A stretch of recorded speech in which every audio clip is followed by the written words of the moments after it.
ഹനുമാൻ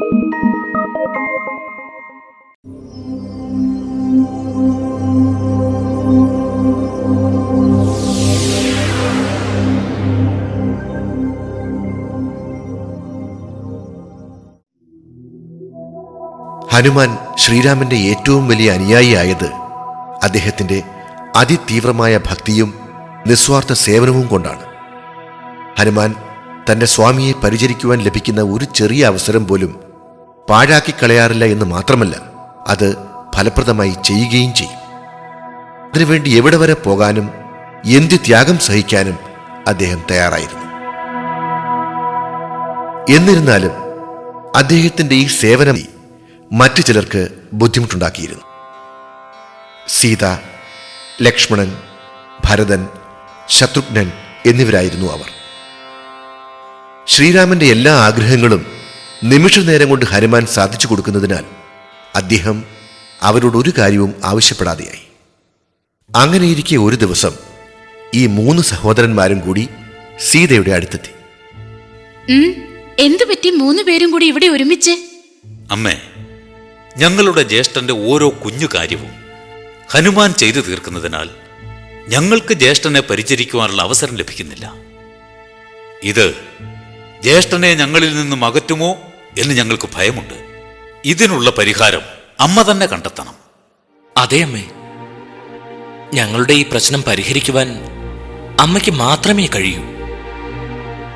ഇതേ പ്രശ്നം തന്നെ അനുഭവിക്കുകയായിരുന്ന സീത പ്രശ്നപരിഹാരത്തിന് ഇതൊരു അവസരമായി കണ്ടു. അത് ശരിയാണ്.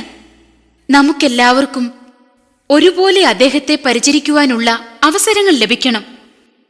പക്ഷേ ഇതെങ്ങനെ പരിഹരിക്കും? നിങ്ങൾക്ക് എന്തെങ്കിലും മാർഗം തോന്നുന്നുണ്ടോ? ഉണ്ടെങ്കിൽ പറയൂ, നമുക്കതനുസരിച്ച് പ്രവർത്തിക്കാം. വളരെ നേരത്തെ കൂടിയാലോചനകൾക്ക് ശേഷം അവർ ഒരു മാർഗം കണ്ടുപിടിച്ചു. നമുക്ക് ഒരു രാജകൽപ്പന പുറപ്പെടുവിക്കാം. ഉദയം മുതൽ അസ്തമയം വരെ ശ്രീരാമചന്ദ്ര മഹാരാജാവിനെ പരിചരിക്കുവാനുള്ള അവകാശം നമുക്കായിരിക്കും. കാര്യമൊക്കെ ശരി, പക്ഷേ ജ്യേഷ്ഠനെ കൊണ്ട് ഇതെങ്ങനെ സമ്മതിപ്പിക്കും? അതോർത്ത് നിങ്ങൾ ആരും വിഷമിക്കേണ്ട. അക്കാര്യം എനിക്ക് വിട്ടേക്കൂ. ഇത് കേട്ടതോടെ 3 സഹോദരന്മാരും സംതൃപ്തരായി മടങ്ങി. ഉത്തരവ് തയ്യാറാക്കിയതിനു ശേഷം സീത രാമനോട് പറഞ്ഞു, പ്രഭോ, ഈ ഉത്തരവിൽ അങ്ങൊന്നൊപ്പിട്ടാലും. സീത, എന്താണിതെല്ലാം? അങ്ങയെ പരിചരിക്കാനുള്ള അങ്ങയുടെ സഹോദരന്മാരുടെ ആഗ്രഹപ്രകാരമാണ് ഞാനിത് തയ്യാറാക്കി കൊണ്ടുവന്നത്. അങ്ങ് ഒപ്പിട്ട് തന്നാലും. ശ്രീരാമൻ ഉത്തരവ് വാങ്ങി വായിച്ചു നോക്കി. അതിൽ ഹനുമാന്റെ പേര് എഴുതിയിരുന്നില്ല എങ്കിലും അവരുടെ ഉദ്ദേശം എന്തെന്ന് അദ്ദേഹത്തിന് മനസ്സിലായി. ഒരു ചെറു പുഞ്ചിരിയോടെ അദ്ദേഹം ആ ഉത്തരവിൽ ഒപ്പിട്ടു. അടുത്ത ദിവസം രാവിലെ തന്നെ രാജശാസനം എല്ലാവർക്കും നൽകി. ഭരതനും സീതയും രാജാവിന്റെ അടുത്ത് സ്ഥാനം പിടിച്ചു. ഇതൊന്നും അറിയാതെ കടന്നുവന്ന ഹനുമാൻ ശ്രീരാമന്റെ അടുത്തുള്ള തന്റെ സ്ഥിരം സ്ഥാനത്തേക്ക് നടന്നു. ഹനുമാൻ നിൽക്കൂ. ഇന്നു മുതൽ മഹാരാജാവിനെ ഞങ്ങളാണ് പരിചരിക്കുന്നത്. അതിനാൽ താങ്കൾ ഇനി മുതൽ അവിടെ നിൽക്കേണ്ടതില്ല. ഇത് കേട്ട് ഹനുമാൻ ഞെട്ടിപ്പോയി. ഈ ഉത്തരവ് ആരുടേതാണെന്ന് പറഞ്ഞാലും? തനിക്ക് കിട്ടിയ ഉത്തരവിന്റെ പകർപ്പ് ഹനുമാൻ വായിച്ചു നോക്കി. ഇത് ശരിയായില്ല. മഹാരാജാവിനെ പരിചരിക്കാനുള്ളവരുടെ പട്ടികയിൽ എന്റെ പേരില്ലല്ലോ. അതല്ലേ ഞാൻ പറഞ്ഞത്. താങ്കൾക്ക് കൊട്ടാരത്തിലെ മറ്റു ജോലികൾ ചെയ്യാമല്ലോ. ശരി, എങ്കിൽ മഹാരാജാവ് കോട്ടുവായിടുമ്പോൾ എന്റെ വിരൽ ഞൊടിക്കുവാനുള്ള അനുമതിയെങ്കിലും എനിക്ക് തരണം. അതിനെന്താണ്? അത് ഒരു പ്രശ്നമേ അല്ലല്ലോ. അത് വെറുതെ പറഞ്ഞാൽ പോരാ. മഹാരാജാവിന്റെ ഒപ്പോടുകൂടി ഒരു ഉത്തരവിറക്കണം. പിന്നീട് തർക്കം പാടില്ല. ശ്രീരാമൻ മറുത്തൊന്നും പറയാതെ ആ ഉത്തരവിലും ഒപ്പിട്ടു. ഉത്തരവിറങ്ങിയ ഉടനെ ഹനുമാൻ തന്റെ സ്ഥിരം സ്ഥലത്ത് പോയി ശ്രീരാമന്റെ മുഖത്തേക്ക് നോക്കിക്കൊണ്ട് നിൽപ്പായി.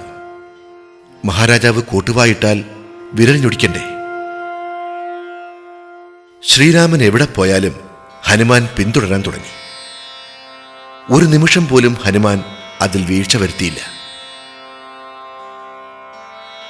ശ്രീരാമൻ ഊണിനിരിക്കുമ്പോഴും രാത്രി ഉറങ്ങുമ്പോഴും ഹനുമാൻ ഊണും ഉറക്കവുമില്ലാതെ തന്റെ ജോലി തുടർന്നു.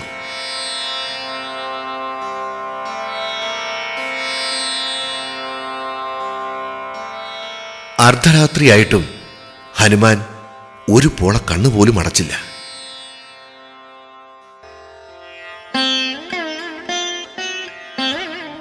ഇത് കണ്ട സീത പറഞ്ഞു, ഹനുമാൻ, ഇന്ന് രാവിലെ മുതൽ താങ്കൾ ഭക്ഷണം പോലും കഴിക്കാതെ മഹാരാജാവിന്റെ മുഖത്തേക്ക് നോക്കി നിൽക്കുകയാണ്. ഇപ്പോൾ അദ്ദേഹം ഉറങ്ങിക്കഴിഞ്ഞു. ഇനി താങ്കൾക്ക് പോകാമല്ലോ.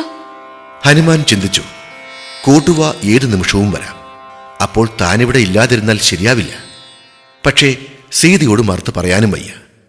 ഒടുവിൽ മനസ്സില്ലാ മനസ്സോടെ അദ്ദേഹം കൊട്ടാരത്തിന്റെ മട്ടുപ്പാവിലേക്ക് പോയി. ശ്രീരാമൻ കിടക്കുന്ന മുറിയുടെ മുകളിലിരുന്ന് നാമം ജപിച്ചു തുടങ്ങി. രാമ രാമ രാമ രാമ രാമ രാമ രാമ രാമ രാമ രാമ രാമ രാമ. ഓരോ തവണയും രാമനാമം ജപിക്കുന്നതിനോടൊപ്പം വിരൽ ഞൊടിക്കാനും തുടങ്ങി. എങ്ങാനും ഉറക്കത്തിൽ ശ്രീരാമൻ കോട്ടുവായിട്ടാൽ വിരൽ ഞൊടിക്കാതെ പോകരുതല്ലോ.